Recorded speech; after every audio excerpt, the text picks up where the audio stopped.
welcome back to the Accrescent podcast. I'm your host, Leigh Ann, and today we have returning guest expert Nadine Zumot on the show to talk all about the Netflix series, How to Get Rich. As soon as I saw this, I immediately thought of Nadine. She's been on the show a couple times to share her trauma-informed insight into money, finances, so many different areas. And so I really, really wanted to get her input on this new show.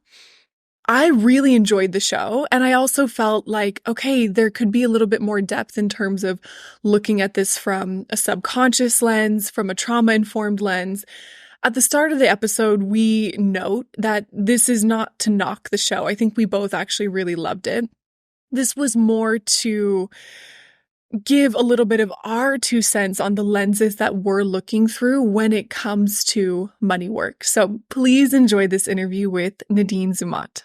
We just need to have a regular segment with each other because we've just done so many episodes together. But I guess to kind of backtrack and frame today's conversation, the show with Ramit Sethi on Netflix, How to Get Rich, right? That's how it's called? Yeah. I think it's How to Get Rich. I'm mixing it up with his book title too, which I know everyone's been doing.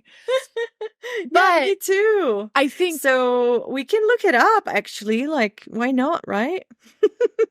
Yeah. So the book or the program is I Will Teach You to Be Rich.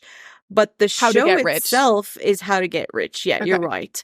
And it's such a snappy title. Like, everybody wants to know how to get rich. So 100% on point with finding the right hooky title. Totally. Like, how to get rich. How do we get rich? You know? So yes. I think the title is excellent, to be honest. Yeah. And as soon as I watched it, of course, you instantly popped into my mind. I was like, I have to know Nadine's perspective on this because and all my clients and even like some audience on my podcast and Instagram, they've been DMing me and saying, have you watched this show? I would love to know your take on it. I'm like, oh, see, the thing is, if I just came across this show while like looking for something to watch on Netflix, I wouldn't watch it. Yeah. Just because of the way it's been, like, because of the title. Like, I did just say that I think the title is perfect, as in it's perfect to grab the attention of people. Mm-hmm. However, for me, it feels like a, what's the word? Like a clickbaity title? Like, for me, from my perspective. But I am glad that they chose this title because the information in the show is actually pretty good. Like everything else in mainstream financial media and programs and all of that, it's just incomplete and it's not trauma-informed, right? Mm-hmm. And that is the paradigm that we need to shift into going forward if we are going to start changing the reality that we're living in. However, the information shared on the show is accurate. And there are some things that are deficient, and it's not just from a trauma-informed perspective. The deficient things I'm going to get into later on as we chat, but I think it's a good show. Yeah. And I think just to preface all of this before we dive in too deep is just for the audience. Right, I know. Well, so that the audience knows this isn't bashing the show. This isn't a bashing Ramit Sethi. I think we both really loved it in a lot of different ways. This is more of just, wow, what a great piece of content. And we want to expand on it based on what we took away from it and how we're looking at it through our perspective, practitioner lenses. Yeah. So I just want to make that really clear. So right off the bat, people know the intention is not to bashing the show, and we're not bash anything. Ramit, we love you. You're a really nice guy. I know you're going to be listening. Totally. No, it is. I think that is not our MO at all in all of life. I think we both really approach things from empathy, grace, respect, and that is absolutely going to be like the basis of this conversation. Yes, exactly. Yeah. So, Nadine, what'd you think? What I think is exactly what I shared earlier, which is I think it's a great show and I think the information in there is great. I love that he goes a little bit deeper in with people because I know there are other shows out there that are really focused on like, do this, don't do that, more discipline. And he's kind of like broaching the subject of money wounds, because he does talk about money psychology, even though he doesn't really say what money psychology is. I feel like it's just a word that he was throwing around. And then what you mentioned off camera or off record was money scripts, which is a very important part, because the money script is actually the money story that is running in the background. But what's happening is that it's actually running in our subconscious. We are conscious of it to some extent, but we're never conscious of how deep it runs and how closely related it is to our core wounds. And that's something I think it probably was beyond the scope of the show, especially on a Netflix show. Like if it were shown on something like Gaia TV or something that's more like, I don't want to call it controversial, but more like mind expanding, that would be something else. But for Netflix, which is more mainstream, I think they did a really good job. Yeah. Let's do this. Let's both share some of the highlights or the positives that we enjoyed about it. So my highlight so far, and I'm nearly done with the show. My highlight so far was something he said, which is, you don't need to buy a house to be successful. Yes. That was oh my gosh. Really good. Literally really, in my notes to get your take on that exact. That was excellent. I was like, oh my God, this is the trend these days. Everybody's just like, after the pandemic, buy a house, buy property. Yeah, cool. It's great. But is that your goal? And how much can you really afford? And can we stop and think before we jump on this trendy bandwagon kind of thing? Like stop and think.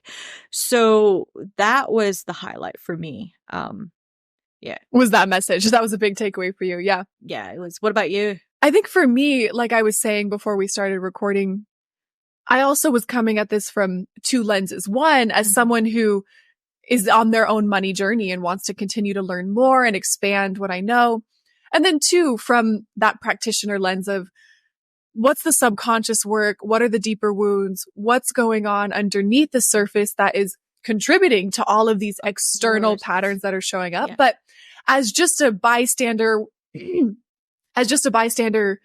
looking to learn more about money, what I will say is I did find it, first of all, comforting to see this, scope of different people and different couples and different relationships. Yeah. And the different, I actually loved how specific they were with their finances. All the numbers were right there, which I think is really helpful to go, oh, okay, they have this much debt and they have that much debt. And this lady makes this much a month and she still has debt. Yeah. I love that. They showed people. So here's the thing. No, I'm not going to go into that. Please, you continue before I go up the soapbox. Yeah. So I think that was comforting, and I'll say more to that too as we get in. But that was nice to just go, okay, whoa. Look at the broad range of what's going on with money. And also every single one of these people has some level of avoidance and shame with money, which is absolutely what I've experienced too. So all of us, I mean, that's the first thing. I recorded a podcast episode 2 weeks ago talking about if there's one layer to crack, I help people when people come to me for money work. The first layer we crack is the money shame. So I created a podcast episode to kind of collectively start healing our money shame, So yeah, money shame is real. We all have it. And for some reason, we're all just expected to come out of the womb really good with money. Come on, guys. No, that's not real. That's not a realistic expectation. But it's true that he had a wide variety of people as well.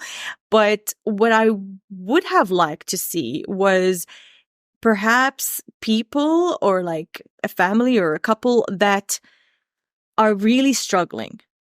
Just so we see, because there are people that are struggling out there. There are people that are borrowing borrowing money to buy food at the end of the month.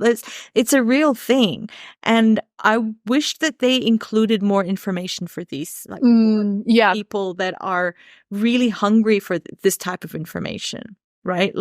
Because there's one, going on YouTube or learning about money, if you're avoidant, is a very hard thing.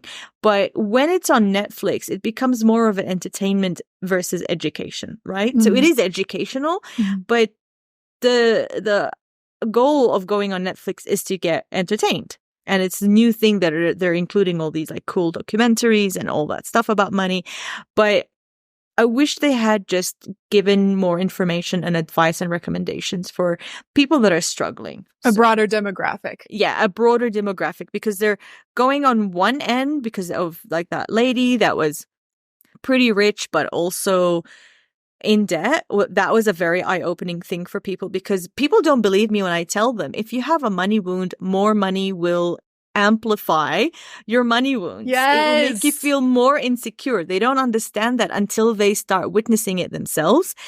And that was a big example of like, money is not the band-aid, or it's not the solution or the antidote to your money wounds. It is not. And I wish there was like the other side of the spectrum of people trying to make ends meet. Mm-hmm. Because, you know, I've had a point in my life where things felt a little bit very shaky and scary. And it would have been nice to have that normalized on TV, and also seen that, oh, there's information or advice out there on like, know your numbers and learn how to budget even when you have a little bit of money, not too much, right? Because when you learn how to budget with a little bit of money, that will just carry over for when things start opening up. And the whole idea with like, it's not shameful to get a second job if you need it, but also like being clear on your numbers, because when you're clear on your numbers, like this is the information that I wish it was on there, which I'm sharing here. Yeah. Too. But there you go. Yeah. Yeah. I'll share the second really big positive, and then let's just hash it out. The other positive for me was I actually really loved how actionable he was. Yes, that was cool. And for me, it was twofold. One, I think it's really empowering. What I'm seeing is when it's just like, okay, you don't have to wait till next month to start making things better. You can go do something today, tomorrow, boom, take action. And I think that just generates more motivation, more enthusiasm, more empowerment to then continue that journey. Yeah. But I also think more from that practitioner's perspective, I'm finding that we need a good balance of looking back through our life, what are the roots of this pattern? What are the subconscious roots of this pattern, and doing that puzzling? But we also need forward action. I think we need both, because sometimes if we get too caught up in the going through the past, like we're healing things of both. Yeah, because we're healing things and we're puzzling it out. But then sometimes we can just get stuck in that world without actually making forward movement. Oh, yeah. In case you haven't heard, in 2024, we are no longer applying our natural deodorant. We are eating it. And let me explain. For the past few months now, I have been using It Just Works natural deodorant capsules. What I love about these is it's helping deodorize the body from the inside out. What we know about body odor from a more holistic perspective is oftentimes body odor is coming from internal imbalances. So yes, we can use natural deodorants that help mask the odor from the outside, but it's not oftentimes getting to the root cause. It Just Works natural deodorant capsules help deodorize the body from the inside out. It's organic, there's no fillers, completely non-toxic, and clinically proven to help deodorize the entire body, not just our armpits. This includes oral odor, armpit odor, odor down there, if you know what I'm talking about. So check the show notes for a link to learn more and order your first It Just Works deodorant capsules.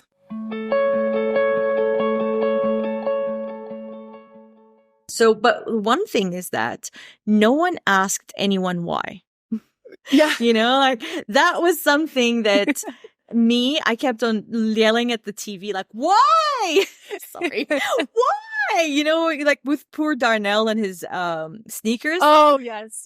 And the games. Can someone please ask him why? Why does he need all these sneakers? Why is he, what was he was told, all the spending unnecessarily and frivolously and secret purchasing. Not even his partner asked why. I love you. It's okay. But why? What is this fulfilling for you? No one is asking why. So there was too much forward, I think, and not enough backwards.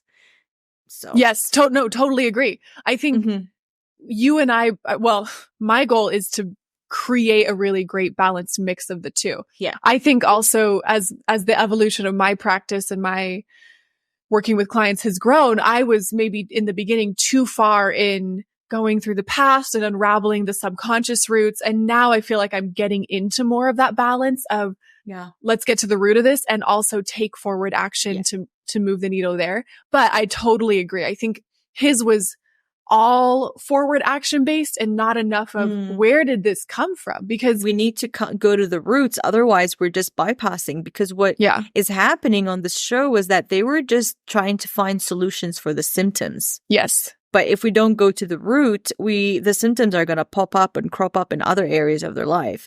And to your point, it's a very good distinction between just being stuck in the past or being stuck in the present, because it needs to be balanced. Like my actual background is in accounting. That's why I take people to the past, but also we have eventually when they're no longer so activated, when they're no longer super emotional with money, and we get to a neutral ground with our nervous system, then we will put things in place, because otherwise I'll be just talking to a part of them that doesn't want to respond. If people come to me so traumatized with money that sometimes they ask me to sit with them while they pay me because it's that scary. Oh, yeah. And I'm talking about doctors, lawyers, even CPAs. Money is such a thing. It's not a joke. This money fear and money avoidance is such a debilitating thing, right? And so before we move on, I just want to also say one thing I really liked about the show is when the first question he asks everyone, which is what do you want your rich life to be? And that's such a mind-opening experience, because every person's rich life can look different. This is something that I really kind of try to hammer into my social media and everything. Abundance looks different for everyone. It doesn't necessarily mean wealth, because if we're reaching for wealth, that's just a moving target. We don't know, wealth you want to be rich, but what do you mean? Richer than your neighbor? What about your other neighbor? Richer than Brad Pitt? Who? Who? Exactly. What's that moving target that every time you get to one, you can't, you hike up the mountain and then there's another mountain, instead of just sitting there and saying, here I am. And the growth comes because our human nature is that we need growth and evolution. But why do we go prematurely towards the growth and evolution and not enjoy where we are now? So I like that he said that there's different definitions of being rich. Yeah. No, that was huge. And I think that comes back to the point you made of the home and buying a home, and why do we want to buy a home, and how many of us are overspending. And overspending because we're buying things that we think we should want. Yeah. Not that we actually want, which is kind of a double whammy. It's a double wound. It's not only am I overspending and kind of stuck in this pattern that is limiting me in ways and feels icky and causes me stress, but I'm also not even spending on the things that actually are fulfilling my soul. Yeah. I talk about this in one of my early episodes on my podcast. I believe it's called Rule Number 1, Never Settle. Yeah, I think so. And I talk about how sometimes when we have unhealed wounds, our needs are not our needs. They're the needs of our wounds. There are trauma needs or inauthentic desires, meaning not that they're fake or that you're unauthentic, but it's because your wounding makes you think that you need something to be something. And after doing the healing work, you realize that, I never wanted that in the first place. Yeah. 100%. And that is some of that deeper work. Yeah. I think to the point you were making earlier as well, I like I do think like being actionable and taking those forward steps, when paired with that deeper work, it can give you the drive and the boost and the motivation that will then allow you to maybe dive into some of the deeper stuff with a little bit more gumption behind you. Mm-hmm. But if we are just taking all this forward action, treating the symptom without getting to the root of it, my hunch is, and it sounds sad to say, but at some point we're going to just loop back down to where we were. We are. How many times have I had people on onboarding forms say, I've paid off my debt, doubled my income, I'm back in debt. Why? Yeah. That sentence is just something. Why, Nadine? Tell us why. Yeah. Oh man. Yeah. That just sums it all up. So there's a sentence that I kind of wrote down just to mull over and flesh out on, knowing that we're going to do this. You're never going to be happy about money unless you change your thinking about it. What do you think about this, Leigh Ann?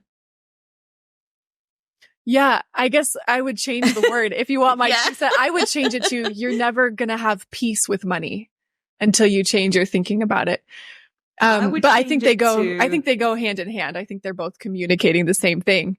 I think I would change it to, you're never going to be happy with money until you change your relationship with yourself.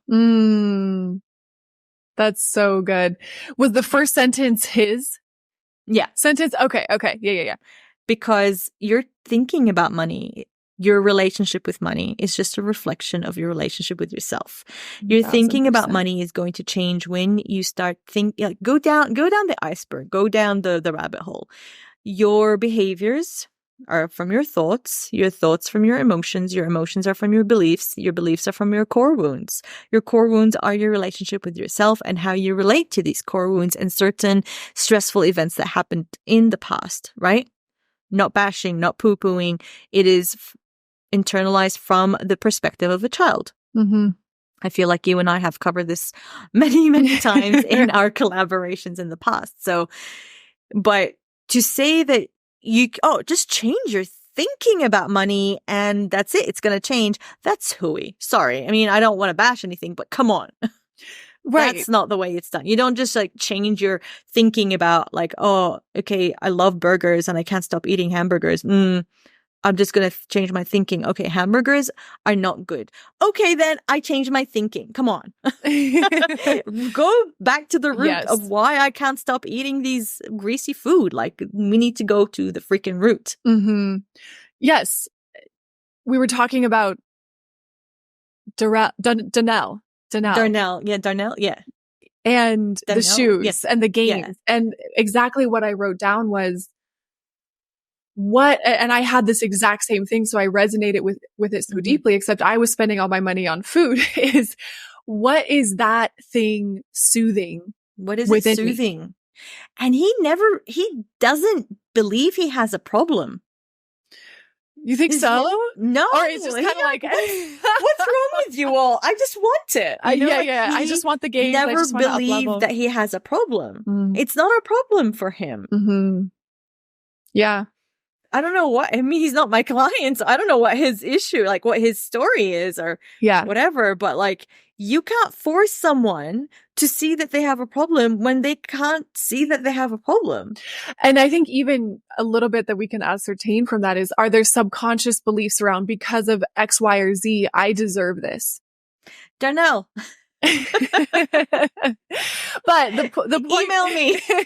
The point I'm making there is twofold. One, if we just treat the symptom, which is I'm buying all these things, I'm overspending to soothe some deeper wound, and I just cut off that. I cut off the overspending.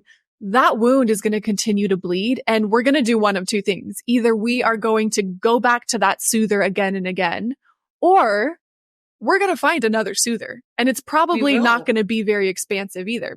Maybe we stopped overspending and now I'm overeating. Maybe I stopped overeating and now I'm addicted to porn. You know what I mean? We're going to find a way to soothe. Our subconscious wants to survive and to protect us. It's just, can we clear out those old wounds and also expand and bring ourselves soothers that aren't so limiting. For those of you who follow me on Instagram, you'll know that I share Honeybee Hippie so often. This is my absolute favorite brand of tallow products. There are so many skin benefits to using tallow, and since I started using tallow on my skin, I notice I just am so well hydrated. My skin responds so well to it.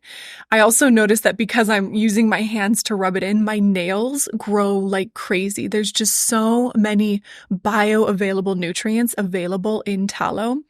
And my absolutely favorite brand is Honeybee Hippie. I have used so many of her products.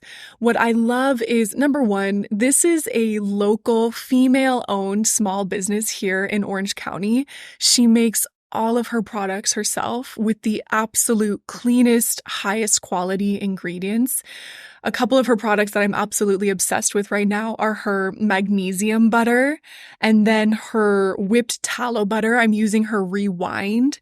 I'll just read you some of these ingredients. They're so amazing. Organic frankincense, rose, lavender, chamomile, calendula, marshmallow root, infused into 100% grass-fed tallow, and organic olive oil, organic beeswax. Here's one thing I really want to point out though, because this is why I love Honeybee Hippie so much. Aside from how clean the ingredients are, she doesn't use any essential oils. And for those of you who have heard one of my past interviews about how essential oils can be really, really harsh on our skin, especially when used chronically, I started noticing I was really having a lot of reactions to products with essential oils in them, even including products like deodorant.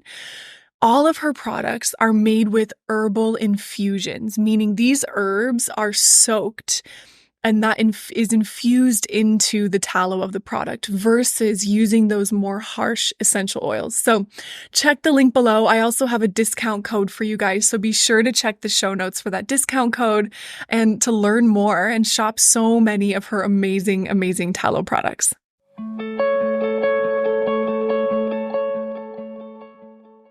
So further into the show, Frank in the city emerges. Mm-hmm.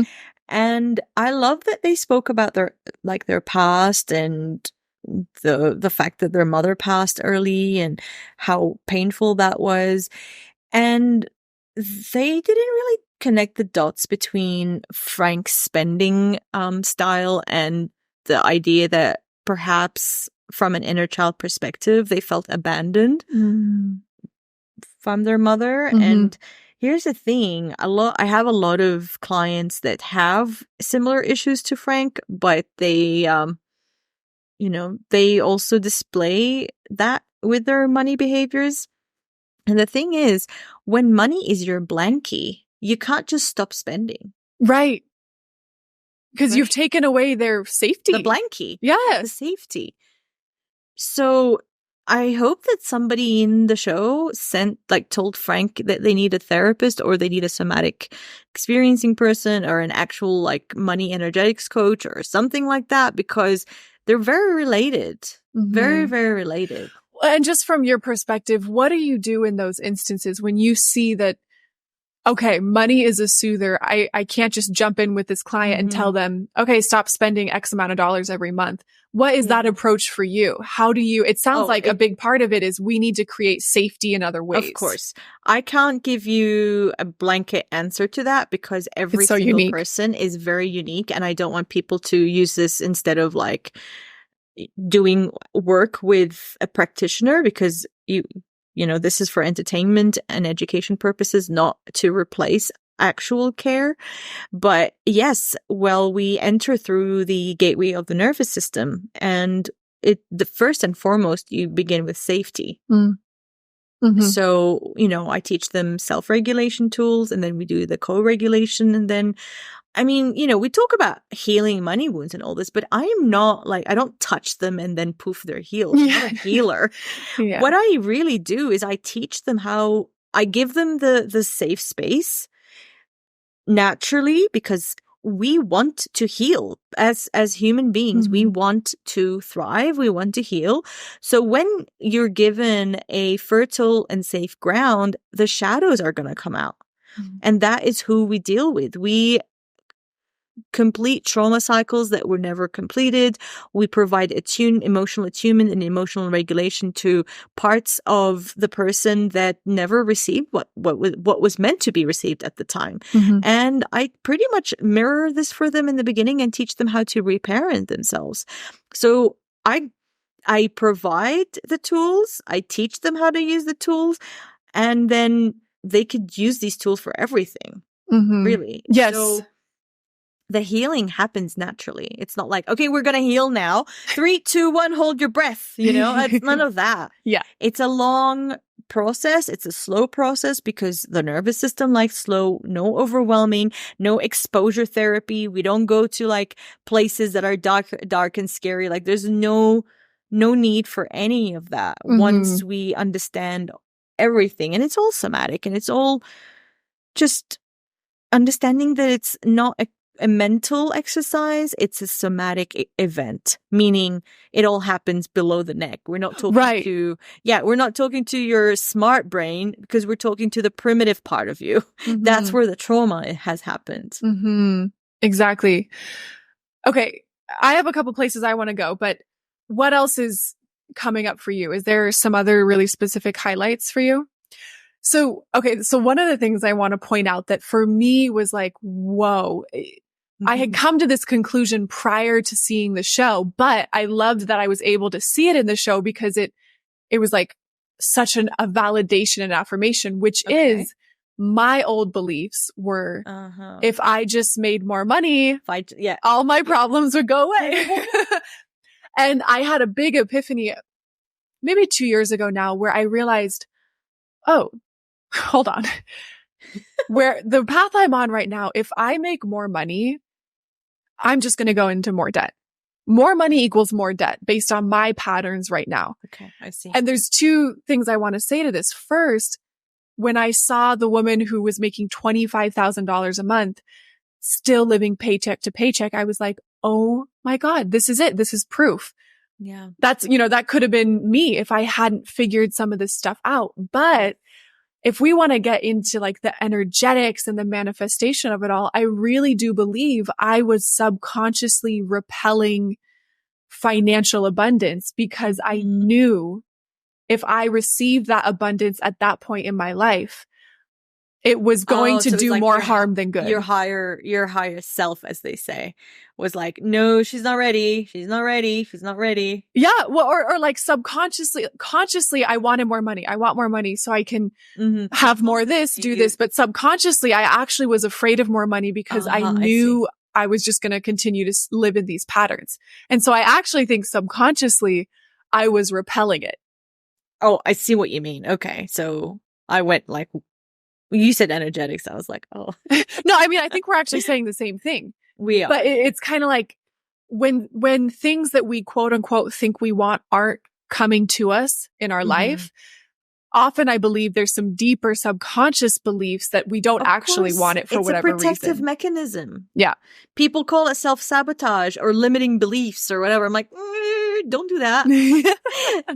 don't insult your wisdom, please. Thank you.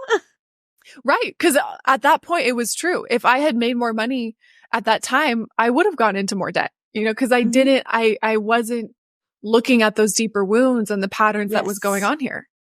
Yes. So like, I think it was what happened a while ago, like years ago when I first started. I want more clients. I want more clients. And then when I thought about it, I'm like, where? Where do I put these new clients? Like, I don't have the structure to wholeheartedly support more clients. That would have been a disservice to them.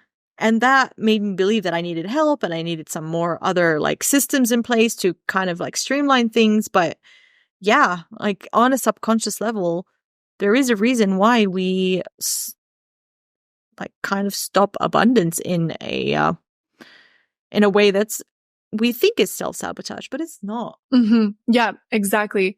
The subconscious is only ever trying to protect us. It's just we need to understand, what does it think it's protecting us from? Yeah. And is that a real and is that a real threat? Or is that a capital T truth or a small T truth? Like what? Yeah. I was onboarding a client earlier, and I was telling her, like, we listen to these parts. We don't allow them to drive the car. And we don't take everything they say as truth. Mm-hmm. It's valid. It's important. We need to listen to it. Yeah. But that's not truth.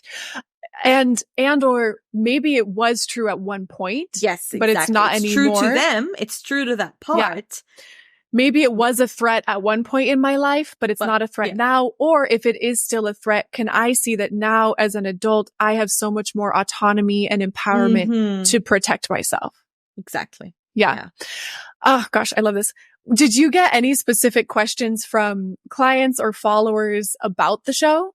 Yeah, they were asking, what did you think? And then I said, well, no one was asking why. And they're like, yes, I kept hearing you in my head saying, why? Why are you doing that? Because they've got my voice in there, like, why? Mm-hmm. And it's not like this, whatever, like 5-layer why question. It's not none of that. It's more like, what are the subconscious drives for that? Like, what are you trying to soothe? What are you trying to, like, what is your psyche trying to protect you from? I still want to know the story, how Darnell's story ended with his sneakers. Like, poor guy. Or where they're at now. Yeah, where they're at now. Yeah. And I know that it was quite like, it was that pattern was putting the family financially behind. I understand. But you can't just tell him to stop buying things without understanding what is he trying to soothe and try to heal that. Yeah. The root of that, to heal it, to move forward. Otherwise, they might be good for the show for a year or two, and then hopefully not. I mean, I could be wrong. But yeah, no, I agree. Your heart does kind of go out from our perspective of, okay, great. Maybe you're starting to get your finances under control. And maybe that does give you a little bit more of a strong foundation you need to go then do that deeper work. But yeah, I think both of us see that inner child that is just trying to soothe the wound. And we're like, I just want don't take away his blankie. Let's figure out the deep root so that wound doesn't even need soothing anymore. Yeah. You know? Yeah. What did you think about Matt and Amini and their dynamic in the beginning? I think they were in that first episode and she was making all the money. Yeah. No one asked her why she can't trust her husband. What happened? And she shared that her dad walked out on them and all that. But like, she obviously doesn't trust her husband, and everybody's like, what a bitch. She doesn't trust her husband. Her husband is so nice. Yeah. But what happened? Why? There is a reason. Not again, like, what is her truth? What happened that made it to where she doesn't trust her husband, you know? Like, not saying the husband is wrong or that he did something, but there is a protection around her heart about this. We can't just force it. Trust him. Go and have some champagne with him and trust him. I love that, you know, he guided him to get a job and all that. That's really good. That's really cool. Like, he seemed very happy with it. No, nothing seemed forced. But I think what was a little bit forced was asking, I forgot her name. It's a very pretty name. The acrobat. Oh, I can't remember Safina. either. Safina. When he asked her to, like, kind of like encouraged to sell the apartment, her condo. I felt like that was a very big moment for her. In case you're new to the Accrescent community, you might not know that in addition to this podcast, I also work with clients one-on-one, in person and remotely, using Evox voice mapping and biofeedback therapy, as well as pairing that with a number of different modalities and specialties, including subconscious work, somatic experiencing, neurolinguistic programming, And really, my ultimate goal is to help clients start to identify what is going on in my subconscious mind that is keeping me stuck in limiting emotional patterns, limiting behavioral patterns, and maybe even poor health. I work with a lot of chronic illness and cancer patients to, number one, support them through that present day turbulence of the diagnoses that they're experiencing, helping them have more peace, more clarity as they're going through that process, but also doing some of that deep detective work of, might there be some past unresolved turbulence, past unprocessed trauma or adverse experiences that are contributing to the dis-ease in my body that might be contributing to the disease that I'm experiencing. If you want to learn more, there's links in the show notes to learn about Evox therapy, my process, as well as a link to book a discovery call, a free discovery call if you want to be able to ask more questions, talk with me face to face, and just get to know a little bit more before booking your first appointment.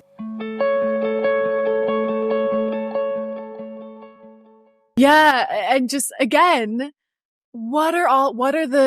what's the narrative? What's the story? What are the beliefs that are coming up within her in that decision? Am I a failure? Am I, she did so well to save for a condo, and yeah, she did such a good job. And he was like, too much. And to be honest, there was a fair bit of shame. Like I don't know. And this is something my clients were like, really? You thought that there was shame? I think because he paired it with humor. Yeah, I think it was for dramatic effect for the show. Okay, like, okay. Again, another pair of sneakers? You pay all that for your condo and you make this much? Like, there was like this factor that was maybe needed for dramatic effect, but fuck, that is so shame-inducing. Yeah, and he paired it with a lot of laughter. He paired it with a lot of laughter, which I think eases the blow a little bit. I know, but after the really fact, how does she feel? How are all they? We don't shame people for their money things at all. Yeah, like no, don't do that. I will say, it wasn't. I guess a positive too for me was it wasn't like a direct copy and paste for each person or each couple. Yeah, that's a good point. I do think he was able to refine it for them, like the woman who wanted a business. It was like, okay, write me a business plan. And as she went through that process, she was able to go, okay, yeah, this makes no financial sense. And then maybe for someone else, it's, does having the condo make sense? For someone else, it's how can we afford the house? So yeah, I honestly think he is great. Like, I would love to have him on I don't know if he wants to, have him on an interview for I would like to hang out with him and have a coffee, kind of thing. I think he's a really cool person, and I wouldn't have chosen anybody better for a Netflix show. Yeah. No, I mean, he's perfect. Yeah. Yeah. What, any final takeaways? Like, if you had a client who was watching this or not, like someone who actually isn't working with you, who really is struggling with their finances, they feel lost, they're feeling shame, they're feeling avoidant, they watch this show, what might be for you, like some big takeaways to give them of like, great, I hope you got some good things out of that. And could I also add this that you might take away? Yeah. I would say to, understand that the numbers, the actual nuts and bolts, have nothing to do with their worth or how good they are or if they're a good person. That is just an aspect of their life. It's not their whole life. Even though money is very, very tightly connected with worth. I mean, look at the word net worth. Come on. Come on. Yep. You cannot calculate your net worth from a mathematical equation. Right? So I would say take it with a grain of salt. Watch it like you're watching a cooking show. It's not a life or death thing. And if you can't watch it, or if you can't bring yourself to watch it, it's probably not right for you. Trust your nervous system, but reach out to people. Like, I'm not saying reach out to me or Leigh Ann, but like speak to someone that you trust, like a friend, or speak to your parents, or journal, like get yourself in a nice like delta state through journaling, and understand what your beliefs are about money and understand what's coming up for you. There are ways to do it on your own. It's obviously better. Well, I can't really say better. It's more maybe quicker. When it's guided, it's quicker. You're in pain for less time, kind of thing. But yeah, just reach out to people. There's no shame in like speaking to a friend and just say, hey, can we go out for a walk and talk about money for a second? You know, or if your parents are around, ask them about their own money story. Start normalizing talking about money within yourself so that you start dissolving that shame. And listen to Leigh Ann's podcast, listen to my podcast. I talk a lot about my story, and I've had people from all over the world reach out and say, you were raised in Jordan. I was raised in like completely different place, like opposite place, but your story felt like it was my story. And why I say this is because healing happens in community, right? If we go back and think about our ancestors sitting around a fire and sharing stories and songs and dance, that was their healing ritual. So by sharing your story, by listening to other people's real story, not like, oh my God, rags to riches kind of story, but like real life story of what they went through and how they overcame whatever it is that they went through, that all normalizes this taboo subject. Yeah. That's what I would say. I mean, that's mic drop right there. That's so good. And I think what I'd add to that too is it's also a great opportunity to, as you're watching the show, just observe what's happening within you. Of course. And that can tell you a lot. Yeah. But I mean, a lot about, like, if it feels intimidating to start diving into some of the deeper work and this or that, we could just start with, let me watch the show and just notice, is there fear coming up? Is there shame coming up? Does my heart start to race? Without judging yourself. Yeah. Yeah. I think there's a lot you could deduce just from there. And that could be a really great starting point. So yeah. I love that. I think that, you know, again, all in all, great show. Yeah, great show. I think there's a lot of great tidbits in there. We just wanted to expand on it a little bit with our lenses. So I love that. Thank you so much. Hey, thank you for having me again, Leigh Ann.